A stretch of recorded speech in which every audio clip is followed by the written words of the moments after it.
Make the beds that you haven't made in 10 years. You spray stuff in your house. So that when I come over, I walk into a house that's not really your house.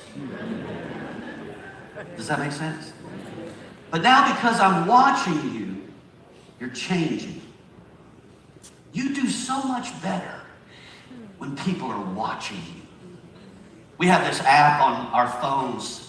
It's a great app, and I highly recommend it to parents of children and also to husbands and wives who travel a lot and do a lot of stuff.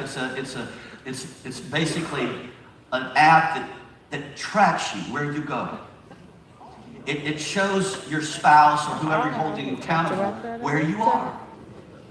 So I know when my wife is in Nordstrom's. It actually can pull that up. You're in Nordstrom's.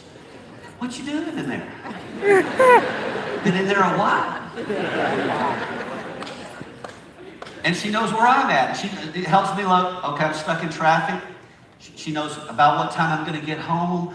All these kinds of things. If you already know where everybody's at, you just do better. Right? That's why you need biblical community. You need people around you. So what does community look like? What does biblical community look like? Let me give you 4 thoughts to start with. This is not all-encompassing, but let me just give you thoughts. This is some thoughts. Number 1, biblical community, a real community, people are committed to each other. Now, I want you to think about your friends. I want you to think about the people that are close to you. I want you to first ask yourself this question. Are they biblical? Do you have people around you that actually know the Bible? That actually have a Christian lifestyle, a lifestyle of Christ? Is that your community? Because if you don't have that community, you need that community to grow in. And ask yourself this question. Are we committed to each other? I've learned this over the years watching people, is that the commitment seems to be waning as each generation emerges. One of the great challenges in the young adults, and I call young millennial adults, whatever, I call you under 35. Okay? You ought to celebrate that. Because a lot of people, when they get 30, they think, I'm no longer a young person. I'm telling you, you're a young person.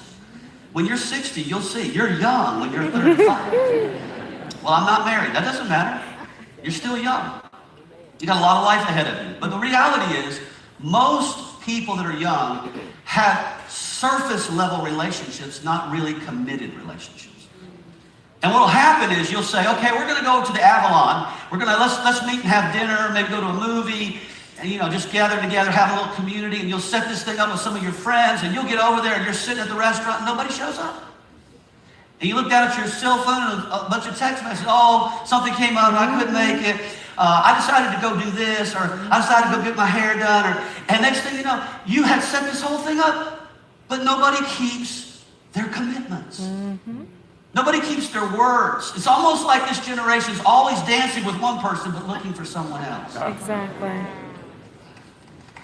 It's true. Mm-hmm. My generation was a little bit more committed, but we had some of the same problems. And you're seeing young people today, many of them not getting married because it's that most commitment. Mm-hmm. Not staying with the same job for any period of time. I need to change jobs because that involves commitment. Mm-hmm. Not really being committed to each other. And the reality is God calls us to be committed to each other. To learn how to do life with a few people that I can really count on will be there for me.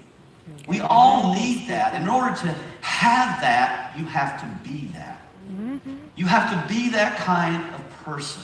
Amen? Mm-hmm.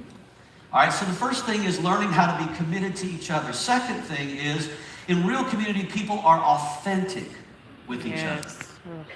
They're real, they're raw, they let their life be open to a certain amount of people. Not to everyone. I don't recommend getting on social media and exposing all yourself to everybody. Exactly. Some people like to do that. They're like, let me just share all my feelings that I'm feeling right now with every human being in the world. That's not very wise. But we all need people that we can confess sin to, that we can talk about trouble with, that we can discuss things that need counseling. We need to be real with each other. Amen? And here's the difference between religion and relationship. The difference is in a religion, you go to church, but you wear a mask. And what happens is when people see you, the mask has this smiley face on it. And it has a nice attitude. Oh, I love the Lord. He's so wonderful.